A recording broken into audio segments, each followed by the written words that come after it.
Hello everyone, welcome back to my channel. I hope guys are doing well. और आज हमारा lecture number 4 tree की playlist में, जिसमें हम पढ़ने वाले हैं टाइप्स ऑफ ट्रीज। जितने भी पॉसिबल ट्रीज को हम स्टडी कर सकते हैं वो सारे हमने इसमें क्लासिफाई कर दिए हैं।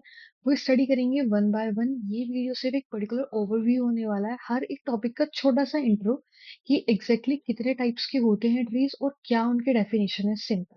अब इसका फायदा क्या हुआ कि आपको ये क्लियर हो जाएगा कि आगे आने वाले लेक्चर्स में कौन कौन से टॉपिक कवर होने वाले हैं, कितना आपका रिमेनिंग सिलेबस है, और जो चीजें आपको पहले पढ़नी है आप उसकी बेसिस पे अपनी वीडियो सिलेक्ट कर सकते हो। ठीक है, तो वन बाय वन करेंगे। सबसे पहले जो टाइप ऑफ ट्रीज हमारे पास यहाँ पे आता है वो आता है बाइनरी ट्री। देखो, आपको ये पता है कि ट्री क्या है, एक नॉन लीनियर डेटा स्ट्रक्चर है। हर एक नोड के अपने चाइल्ड होते हैं जिसको हम बोल देते हैं पेरेंट चाइल्ड रिलेशनशिप। नोड्स के बीच में अपना एक और बॉन्ड होता है, वो होता है सिबलिंग्स का। और आपस में भी लेफ्ट राइट और चाइल्ड ये सब चीजें होती है, वो हम फर्स्ट लेक्चर में पढ़ चुके थे और आप रिप्रेजेंटेशन सेकंड लेक्चर में सीख चुके हो। अब आती है कि जो पहली क्लासिफिकेशन है जो कि है बाइनरी ट्री, वो किस बेसिस पे की गई है। तो इसमें हमें क्या मेंशन कर दिया है कि जो भी कोई एक नोड होगा, मान लो कि अगर हमारा ये एक नोड है, तो इसके एटमोस्ट टू चाइल्ड हो सकते हैं। एटमोस्ट टू चाइल्ड मतलब कि दो तक ही हो सकते हैं, दो से ज्यादा नहीं होंगे। या तो जीरो चाइल्ड रहेंगे या वन या फिर टू, टू से ज्यादा नहीं। और अगर टू से ज्यादा नहीं है और वो आता है हमारा बाइनरी ट्री की कैटेगरी में, तो जो उसका लेफ्ट साइड में चाइल्ड जाता है उसको हम बोल देते हैं लेफ्ट चाइल्ड, और जो राइट में जाता है उसे हम बोल देते हैं राइट साइड। अब इस बाइनरी ट्री के कॉन्सेप्ट को भी हमने थ्री पार्ट्स में डिवाइड कर दिया। Full binary tree, complete binary tree और परफेक्ट बाइनरी ट्री। ये सब चीजें हम डीपली पढ़ेंगे। बस अभी ये समझना कि जो पहला टाइप है ट्री का वो है बाइनरी ट्री। और बाइनरी ट्री को किस बेसिस पे क्लासिफाई किया गया है कि जो भी हमारे नोड है उनके पास एटमोस्ट टू चिल्ड्रंस हो सकते हैं। एक चाइल्ड होगा लेफ्ट चाइल्ड और दूसरा चाइल्ड होगा राइट चाइल्ड। ठीक, तीन पार्ट में क्लासिफाई कर दिया further: full binary tree, complete binary tree और परफेक्ट बाइनरी ट्री। अब ये हो गया हमारा पहला क्लासिफिकेशन। अब उन्होंने सोचा कि यार ये ट्री है, क्या हम इसे और अच्छे वे में क्लासिफाई कर सकते हैं। तो कितने पैटर्न्स हो सकते हैं। सबसे पहला आया हमारे पास बाइनरी सर्च ट्री। अब आपको इसके नाम से पता लग रहा है, देखो एक चीज और, बाइनरी अगर आप इस नाम को देखो ना तो बाय मतलब होता है टू, बाय मतलब टू, क्वाड मतलब फोर, ट्राई मीन्स थ्री। तो ऐसे बाइनरी, इससे भी आप ध्यान रख सकते हो कि ऐसा ट्री जिसमें हर एक नोड के पास एटमोस्ट टू चिल्ड्रंस होंगे are known as binary tree. फिर आता है बाइनरी सर्च ट्री। देखो नाम से पता लग रहा है सर्च ट्री, इसका मतलब बाइनरी मतलब कि मैक्सिमम दो नोड होंगे सेम, लेकिन इसमें सर्च ट्री जुड़ गया।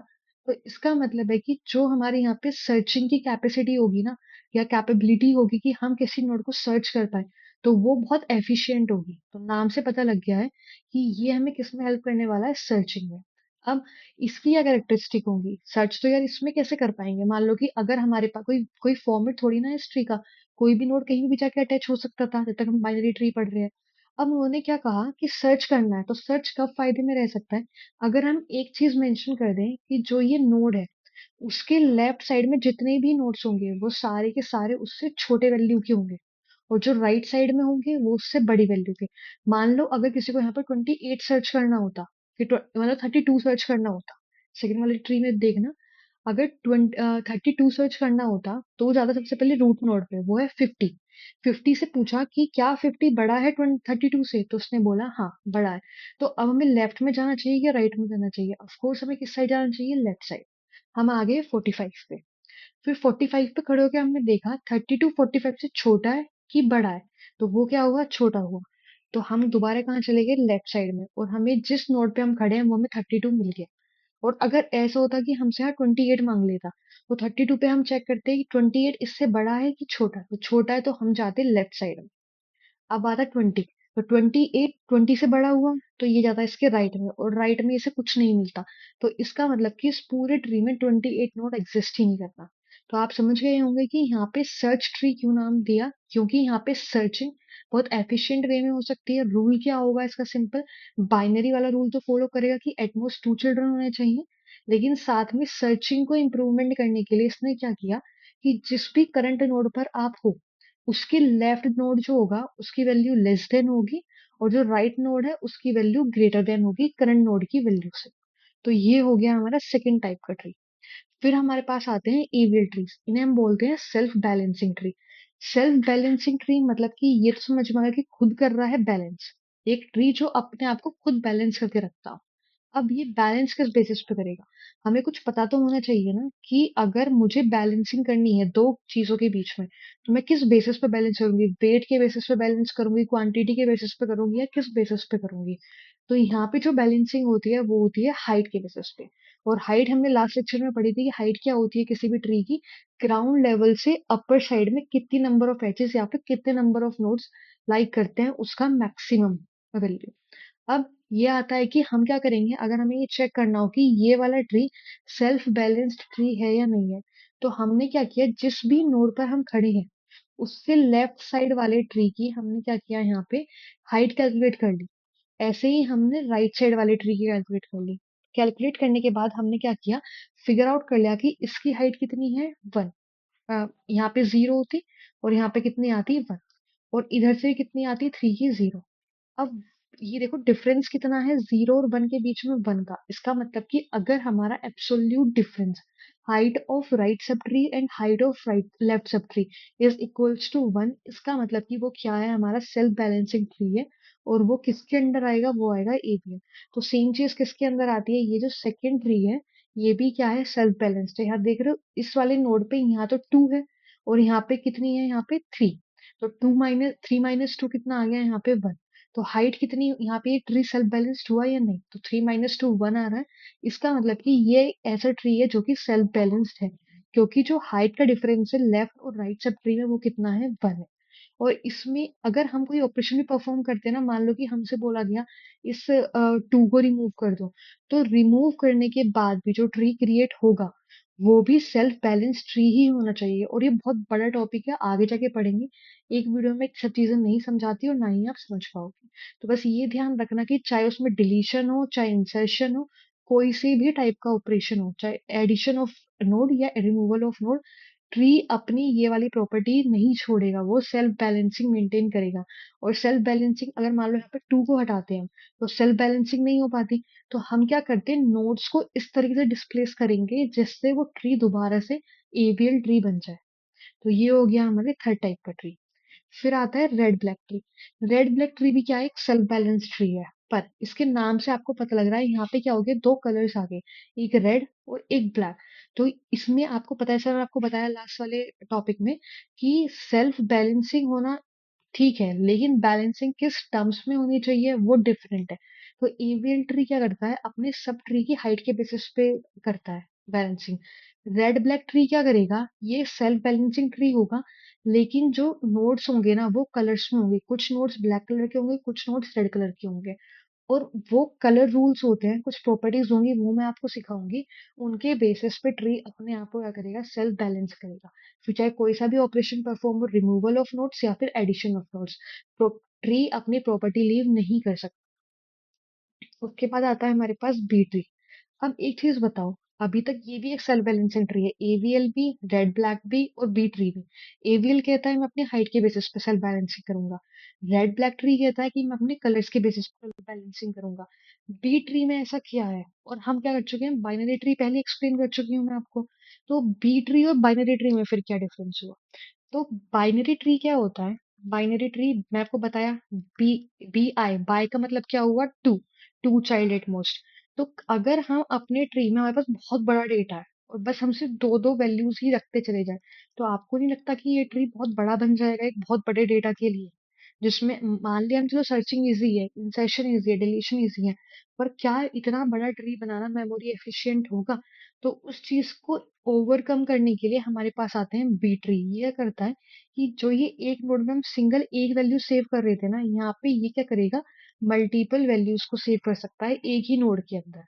तो ये सेल्फ बैलेंसिंग ट्री है, बाइनरी ट्री की प्रॉपर्टीज को ओवरकम करता है और ये एक सिंगल नोड के अंदर मल्टीपल वैल्यूज को स्टोर करता है। तो ये हो गया हमारा बी ट्री। फिर आता है हमारे पास हीप। हीप आपने पढ़े हुए होंगे, अगर नहीं पढ़े तो हम दोबारा से ये वाले लेक्चर्स कवर करेंगे, तब तक के लिए वेट करो। और जो मैं टॉपिक्स पढ़ाऊंगी वो अच्छे से पढ़ो, तो आपको सब डाउट क्लियर हो जाएंगे टाइम के साथ साथ। हीप क्या हो गया, हीप हमारा बाइनरी ट्री की तरह ही होगा। तो उसमें क्या होगा कि अगर मैक्स हीप है, अगर इस नोड की वैल्यू 12 है, तो मैक्स हीप कहता है कि जिस करंट नोड पर मैं हूँ और जो मेरे चाइल्ड है, मेरी वैल्यू उनसे हाई होगी। तो अगर मेरी वैल्यू 12 है तो मेरे चाइल्ड की वैल्यू 1 से लेकर या 0 से लेकर 12 तक कुछ भी हो सकती है, मतलब 11 तक 12 नहीं हो सकती, मेरी वैल्यू हाई होगी। तो यहाँ पे चाहे तुम 6 रखो चाहे 8 रखो, तो ये करेगा हमारा मैक्स हीप, जो कि है पहला टाइप हीप का। और मिन हीप नाम से पता लग गया कि पेरेंट कहता है यार मेरी जो वैल्यू है ना, मेरी वैल्यू से जो मेरी चाइल्ड की वैल्यू है या तो इक्वल या फिर हाई रह सकती है, सेम मैक्स हीप में इक्वल भी रह सकती है। तो अगर इसकी वैल्यू 12 है तो चाइल्ड की जो होंगी ना वो 12 या 12 से हाई वैल्यूज होंगी। तो मान लो इसकी 14 है और इसकी 15 है, तो ये क्या हो गया हमारा मिन हीप। नोड की वैल्यू लेस देन होगी चाइल्ड नोड से, दोनों चाइल्ड से। तो मिन हीप, मैक्स हीप मतलब कि मेरे जो नोड है मेरी वैल्यू ग्रेटर देन होगी मेरे चाइल्ड नोड से। फिर आता है ट्राई। ये टॉपिक्स पढ़ते हैं थोड़ा सा कॉम्प्लिकेटेड होता चला जाता है ट्री, तो इसलिए बच्चे क्या करते हैं सिर्फ बाइनरी ट्री पढ़ लेते हैं, बाइनरी सर्च ट्री। और रेड ब्लैक ट्री सिर्फ अपने एग्जाम्स के उससे पढ़ लेते हैं, उससे ज्यादा कोई कुछ नहीं पढ़ता, ठीक है। ट्राई तो मतलब जब हमारा बैच था तो उस टाइम पे ट्राई तो किसी भी एक सिंगल पर्सन ने नहीं पढ़ा था ट्राई। बहुत कम बच्चे पढ़ते हैं, कोडिंग क्वेश्चंस भी कम आते हैं, लेकिन अगर आप किसी अच्छी कंपनी के लिए तैयारी कर रहे हो या फिर बहुत कॉम्पिटिटिव प्रोग्रामिंग कर रहे हो तो ट्राई मस्ट है, आपको करना चाहिए, अच्छा होता है और इजी है, इतना मुश्किल नहीं है, बहुत लिमिटेड नंबर ऑफ क्वेश्चन है ट्राई पे। अ, कोशिश करेंगे कि इसे 5 से 6 लेक्चर्स में खत्म कर देंगे, इतना बड़ा टॉपिक नहीं है, इजी है, कॉम्प्लिकेटेड नहीं है, ध्यान रखना। ट्राई क्या होता है, ये बेसिकली डिक्शनरी को इम्प्लीमेंट करने में आता है। ध्यान रखना कि एक होता है रूट, इसे हम कुछ भी मान सकते हैं, रूट से हमारा कुछ लेना देना नहीं होता, हमारे पास सिर्फ मेमोरी होती है। और रूट की हमें नीड क्यों पड़ती है, जिससे ये अपने पॉइंट कर सके। इसके पास कितने भी चाइल्ड हो सकते हैं, मान लो अगर हमें डिक्शनरी को करना है और ये हमारे पास पहले से ट्री बना हुआ है, समझो अब ये ट्री बना हुआ है और मुझे एक वैल्यू यहाँ सेव करनी है। अगर मुझे यहाँ वैल्यू करनी सेव होती है, यहाँ पे मैं मान लूं जैसे कैन नॉट, अगर मुझे ये करना होता कैन नॉट, तो कैसे मैं इस ट्री के अंदर से जाती अपनी वैल्यू को इंसर्ट करने के लिए, क्योंकि ये क्या करता है इम्प्लीमेंट करता है डिक्शनरी को। अब डिक्शनरी क्या हो गई हमारे यहाँ पे, कैन नॉट वर्ड जाना है रूट से, मैंने चेक करा सबसे पहला लेटर क्या है यहाँ पे सी, तो मैं आ गई इस नोड पे। मैंने देखा क्या सी के बाद ए वाला नोड है, तो हाँ मेरे पास ए वाला नोड है। अब मैं ए के पास ले गई, फिर मेरे पास आता है यहाँ पे एन, क्या ए के बाद एन वाला नोड है, तो ये भी मेरे पास है।